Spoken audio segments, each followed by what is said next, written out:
Akbess tontu na Wes Show mi nga xamante ni daf ni woon Akbess ay lobby ñoo nekk ci ginnaawam. Akbess nag comme ci live fu MBT Akbess nee na Wes bu fekkee fi nga nekk am na ñoo xam ne dañuy faj maanaam koo xam dafa am problème bopp war nañ la fa yóbbu ndax Wes wax na si pile yi nga xamante ni Akbess soloon na ko ak dàll Prada yi muy marque de valeur muy marque yooyu yëpp ay marque LGBT lañ ndax Akbess nee na ko pile bi ma sol marque la su ma neexee sax jël chaîne or takk ko wala da ngaa bëgg ma sol ay tic-tic mu ni ko daal li nga xam ne moom laa sol di Prada yi maa ngi ko jënde 650 000 nox ko sama suufu tànk bi ngay mer chaque jour mu ni ko nag amul benn moment donné boo xamante ni da ngay ñëw ci man pour exagérer ci man xanaa ñeneen ba Akbess di ko wax ni ko yow yàq nga fi dund jàmbur yu bëri rawatina ay jigéen te loolu rafetul mu ni ko kenn waxal la bul critiquer mais amal foo yem ndax kenn musul toog ba tudd sa jabar kenn musul toog ba tudd looy dund Italie kenn toogul ba wax la benn affaire kon bàyyil sénégalais yi même sax tontu na ko tamit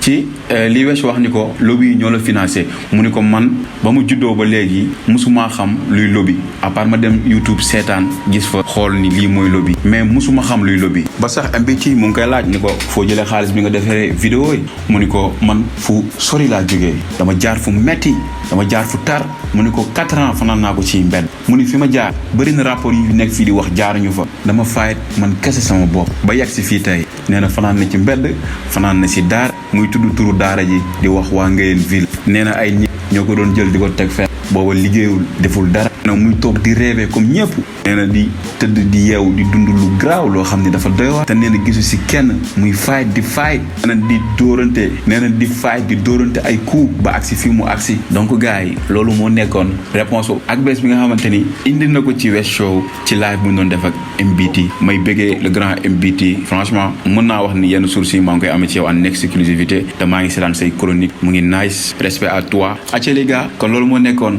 réponse Akbess bi nga xamante ni tontu na ko Wes Show mi nga xamante ni doon wax Akbess ay lobby ngóor jigéen ñoom ñoo ko financé